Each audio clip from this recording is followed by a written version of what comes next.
Paz de Cristo. Mi nombre es José Luis González. Vamos a seguir viendo lo que es la segunda parte de lo que es el rol de los varones en la iglesia. Como habíamos visto en la anterior clase, habíamos hablado de cuando Cristo, en Mateo 19, hay un diálogo. Y en el diálogo le preguntan ¿por qué Moisés daba cartas de divorcio? Él responde y dice: por la dureza de vuestro corazón, Moisés os permitió repudiar a vuestras mujeres, mas al principio no fue así. Y entonces nosotros nos preguntamos cuál era el principio, cuál era ese principio que Moisés había dejado de hacer. Y el principio nos íbamos a ir hasta Génesis, a lo que es el relato de la creación. En su segundo relato, en el capítulo 2, nos damos cuenta que ahí está el principio que tenía Dios con el hombre. Ahí nos damos cuenta de los roles que tiene Dios y le da tanto al hombre como a la mujer. Al hombre le da el rol de ser el líder de la familia, y a su mujer, como la ayuda idónea, es la que le ayuda y complementa ese liderazgo. Aquí nos damos cuenta que Dios no pone a un jefe, sino a un líder, y para que ese líder trabaje de mejor manera, le da su complemento, que es la mujer. Después nos vamos y nos damos cuenta que el hombre peca, y cuando el hombre peca, viene un castigo en donde el rol cambia, ¿sí? En donde el rol cambia, pero este rol vuelve a cambiar cuando llega Jesús.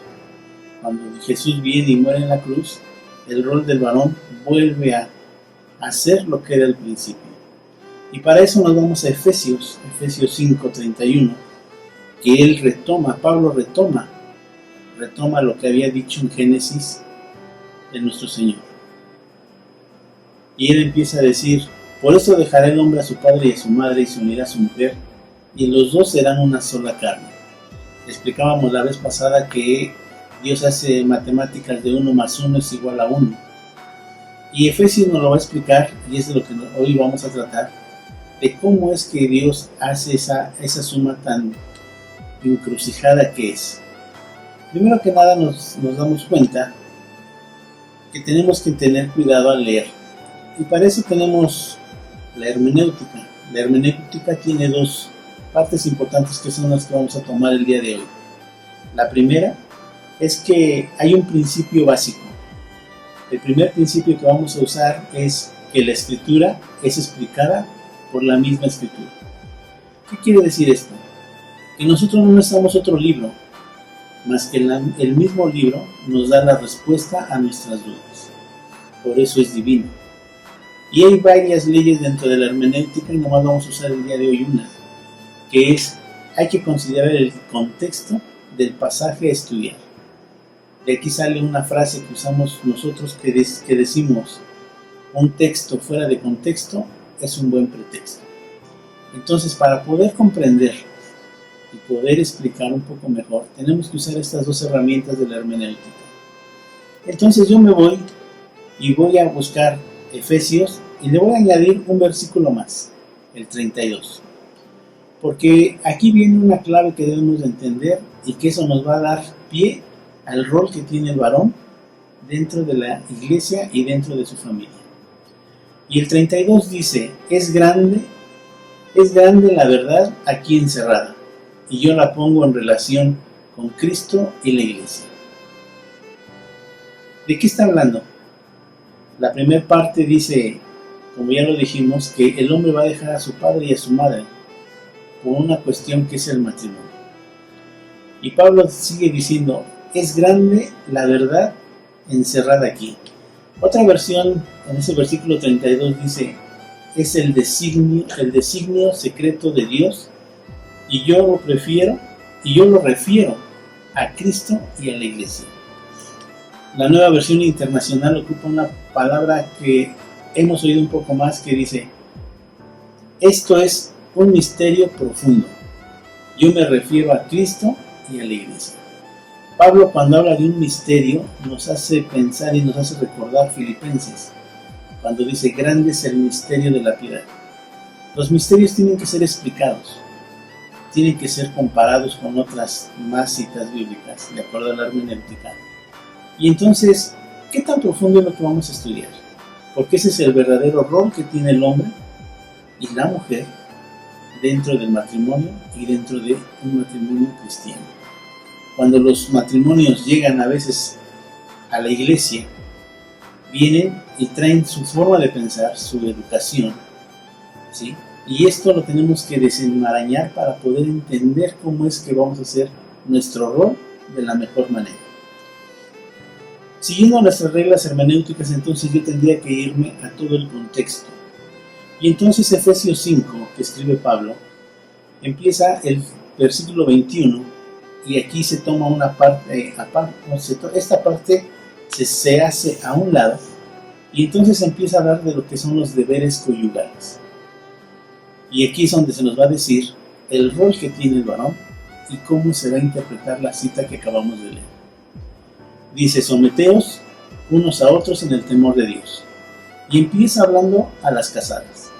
Dice, las casadas estén sujetas a sus propios maridos como el Señor, porque el marido es cabeza de la mujer, así como Cristo es cabeza de la iglesia, la cual es su cuerpo y Él es su Salvador.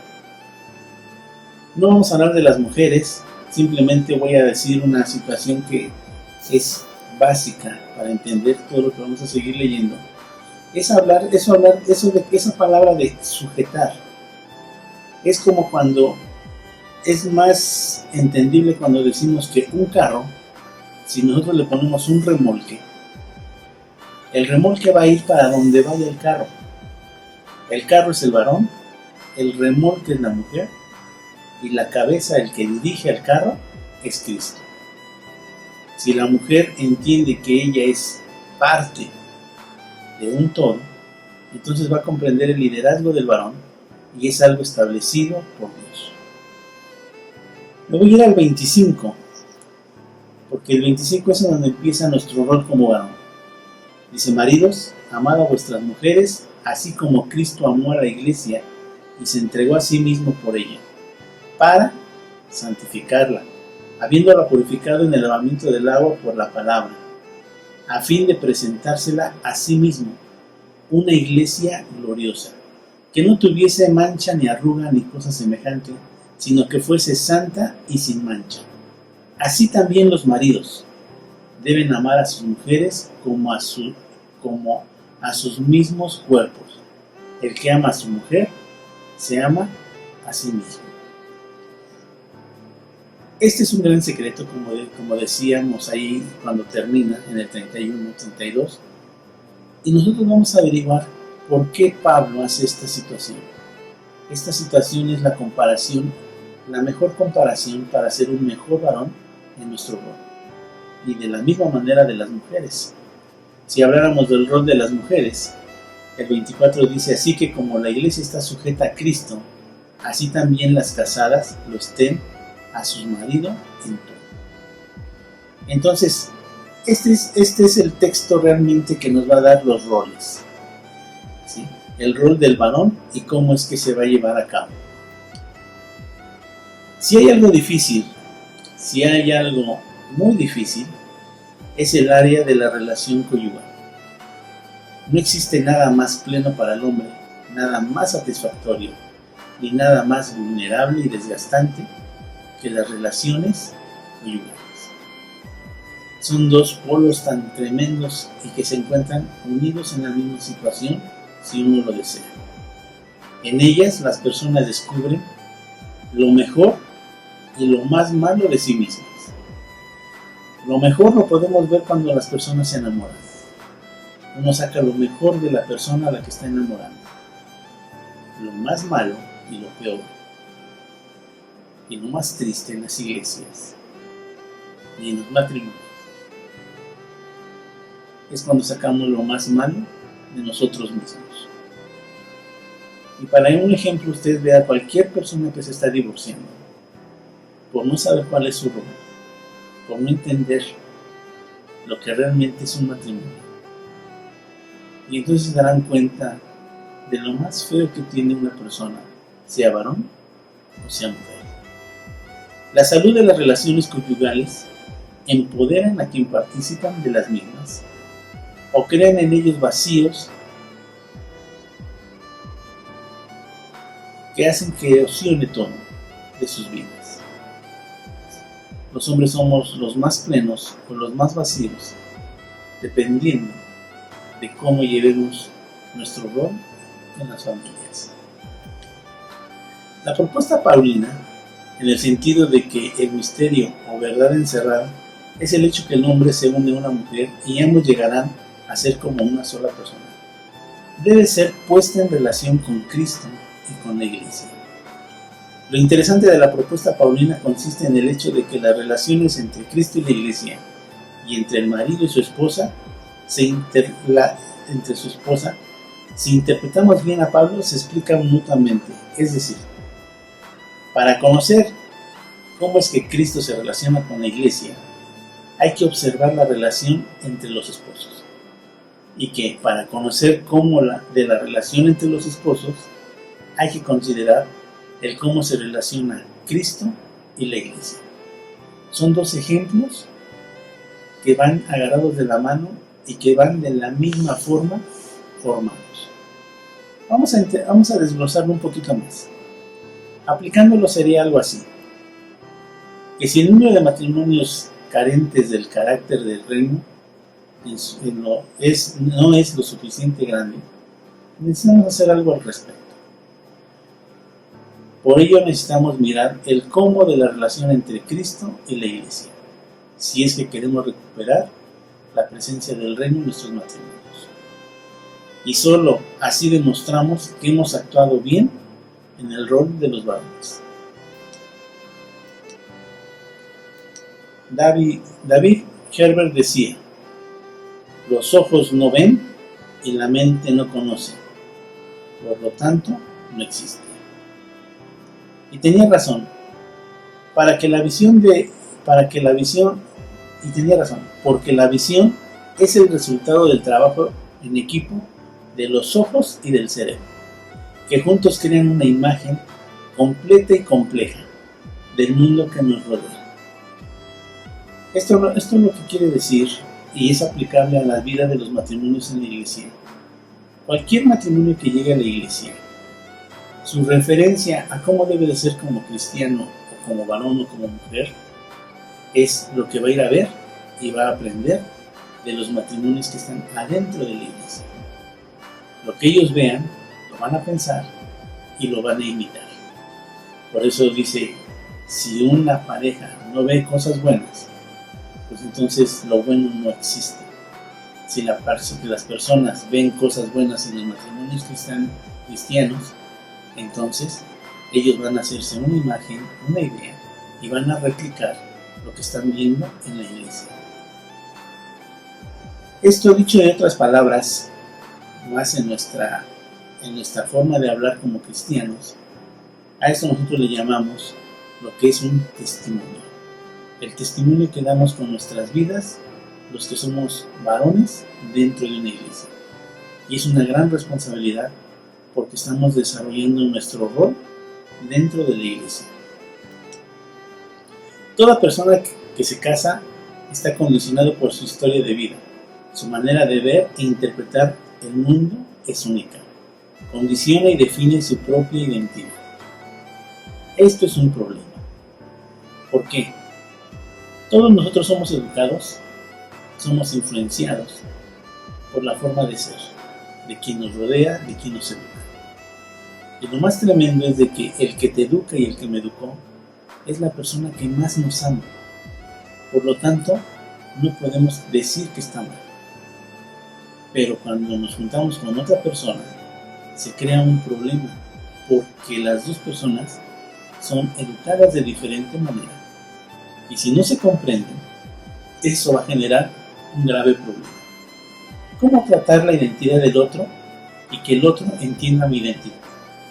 La pregunta es importante, porque tal identidad pone entredicho la validez de mi propia convicción, mis hábitos y mis conductas.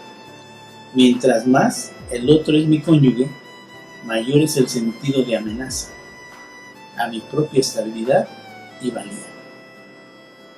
Y eso, hermanos, cuando la luna de miel se termina, es cuando empezamos a enfrentar estas ideas, estas formas y estas formas de que fuimos educados. Y nos pone y nos desestabiliza. Pero para eso está la palabra de Dios. Y ahorita vamos a entender la relación entre Cristo y la iglesia, cómo es que se lleva a cabo y de la cual vamos a aprender nosotros para llevar a cabo nuestros matrimonios. Apliquemos este problema a nuestro contexto y cómo lo vamos a solucionar. La primera situación que tenemos que tener en claro es que la relación que existe entre Cristo y la iglesia son entre dos situaciones diferentes. Cristo es diferente a la iglesia y la iglesia es diferente a Cristo.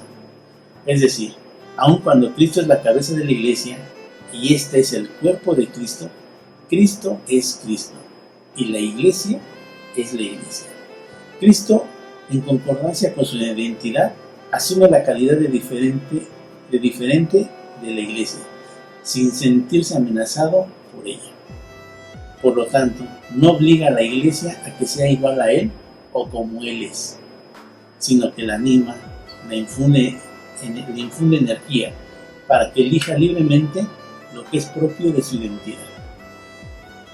Esta es una peculiar forma de ejercer el señorío de la autoridad plena que ha sido dada a nuestro Señor Jesucristo. En Mateo 28:18, cuando dice: toda potestad me es dada, esa es la autoridad que tiene Cristo. Y Él nos podría pedir que cambiáramos si fuéramos diferentes, o nos podría poner un currículum de qué tenemos que llenar para poder ser un buen varón. Mas sin embargo, Él nos ama tal y como somos. Él no nos pone condiciones y Él nos comprende.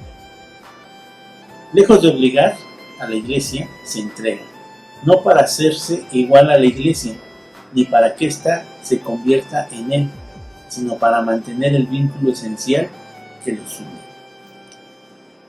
Aun cuando esencialmente la relación es siempre la misma, los modos de la misma cambian, evoluciona la relación. Tales cambios no demeritan la calidad de la relación, sino que, por el contrario, la enriquecen. Es esta una de las características definitivas de la relación de Cristo con la iglesia. Y este es el gran secreto. El gran secreto es de que ambos se hablan y ambos se escuchan.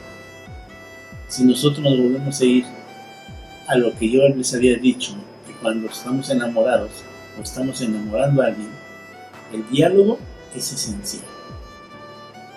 Con miradas hablamos. El agachar la cabeza, el verla pícaramente. De esa manera hablamos. Pero también la escuchamos. También queremos oír qué nos dice, cómo nos halaga, lo que le gusta de nosotros. Y eso es una comunión entre ambos. Cuando esa comunión se rompe, y lo vemos en el lado contrario, en un divorcio, no se hablan, no se dice nada, no se escuchan, ¿sí? Y entran hasta terceras personas a quienes sí escuchan y no escuchan a quien debieran de escuchar. Esa relación entre Cristo y la iglesia no se da. Cristo tiene un compromiso, como lo vamos a ver más adelante, de que Él nos va a escuchar, Él nos va a hablar, Él nos va a guiar para que nuestros matrimonios y nuestro caminar sean de bendición. Así, las diferencias, lejos de separar, se convierten en espacio y oportunidad de unidad. Lejos de debilitar, fortalecen, porque resultan complementarias del uno y de la otra. Simplemente, como dice, somos uno. La confianza es lo que se da por hecho. Cuando empezamos un noviazgo que termina en un matrimonio, la confianza es algo que damos por hecho. Y sabemos que de las implicaciones que su decisión implica. Se conoce a sí mismo y se está dispuesto a comprender al otro. Comprender es un término interesante. No solo se refiere a entender al otro, sino a abrazarlo, a rodearlo por todas partes, aun en las que resulte incómodo y doloroso. Y esto porque ha elegido amarlo y hacerse uno con él. El compromiso. Cuando uno empieza las relaciones conyugales, hay un compromiso mutuo. Hay dos compromisos en el varón que tiene que ver con el matrimonio. El primer compromiso es con uno mismo, con lo que uno fue educado. Y el otro compromiso es entender de cómo fue educada la otra persona con la que vamos a unirnos. Primero es el compromiso con uno para seguir siendo quien es. Yo sé quién soy, yo sé cómo me educaron. Eso es lo primero que tengo que aceptar de mí. Cuando yo hable y interactúe con la otra persona, ella me va a decir qué está bien, qué está mal, de acuerdo a su perspectiva, de acuerdo a su educación. Y tengo que hacerle caso y escucharla y hablar para poder yo modificar para bien y para nuestro matrimonio. El segundo compromiso con el otro es el proyecto común de que los dos vamos a tener una vida y una vida en común. Esos son los compromisos. La unidad matrimonial no depende de lo que se hace o se deja de hacer. Depende de lo que la pareja es, una nueva persona. Aquí quisiéramos adentrar más profunda esta idea, porque muchos problemas dejarían de existir entre los matrimonios.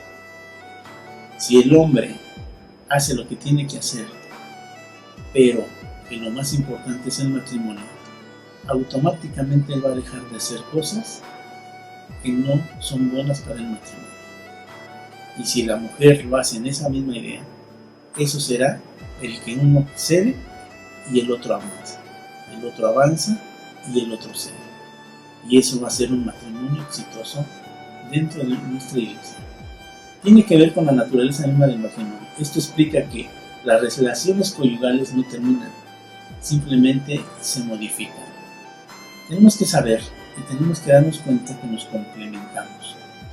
Pero cuando madura el matrimonio y llegan otras partes del rompecabezas, y son los hijos, ¿sí? El amor de la madre se empieza a dividir, mas sin embargo, tiene que tener la sabiduría de parte de Dios de cómo es que tiene que hacerse esa división y no dejar de complementar al varón y viceversa. El varón tiene que saber y entender el amor que las madres tienen por los hijos, de acuerdo a nuestra cultura. Tenemos una cultura matriarcal y si no la aceptamos y si no la comprendemos como tal, eso nos va a generar problemas. Si no cedemos, si no entendemos, eso va a hacer que nuestro rol fracase, por no ceder en lo que debemos de ceder, porque nuestro matrimonio va evolucionando como van pasando los años. Cuando uno se casa, uno no se casa ya con los hijos, uno se casa solo. Y cuando uno termina el matrimonio, va a ser solo. Los hijos se van. En conclusión, hermanos, si bien las relaciones conyugales son de por sí complejas, pero el varón, al saber cuál es su rol y junto a su pareja se compromete en el hacer lo justo, propiciando la paz, abundando en el gozo de su relación en común y de su relación con Cristo, se convierten en testigos y modelos del reino presente entre los hombres. Así se convierten en agentes reveladores del cómo de la relación con Cristo y su iglesia. Y para terminar, hermanos, la conclusión, hay una cita bíblica que está en 1 de Pedro 3:7 y es un mandato para nosotros los varones, para nuestro rol. Y dice: de igual manera, ustedes, esposos, sean comprensivos en su vida conyugal, tratando cada uno a su esposa con respeto, ya que como mujer es más delicada y ambos son herederos del grato don de la vida. Así, nada estorbará las oraciones de ustedes. El matrimonio es lo mejor que nos puede pasar. Encontrar nuestra pareja es lo mejor que podemos tener en este mundo. Saberlo llevar, traer la palabra de Dios a nuestro matrimonio, nos hace entender que si yo quiero tener un buen matrimonio, tengo que entender esta parte de Efesios y saber cuál es mi rol. Espero que esto sea de bendición para su vida, lo pueda aplicar, lo pueda discernir un poco más, volviéndolo a leer, volviéndolo a entender, y que si usted tiene que cambiar y ceder, ceda. Si usted tiene que ser el líder y decidir por el bien de su familia, llegar a un grado de decir, es que esto es lo que la Biblia dice, no tenga temor, pero que no sea el yo, que no sea la mala educación que nos dieron nuestros padres por querer hacer algo que va en contra de la Biblia y que por lo tanto va en contra de nuestra propia familia. Mis hermanos, mi deseo es que Dios los bendiga. Estamos para servir. Bendiciones. Dios los bendiga.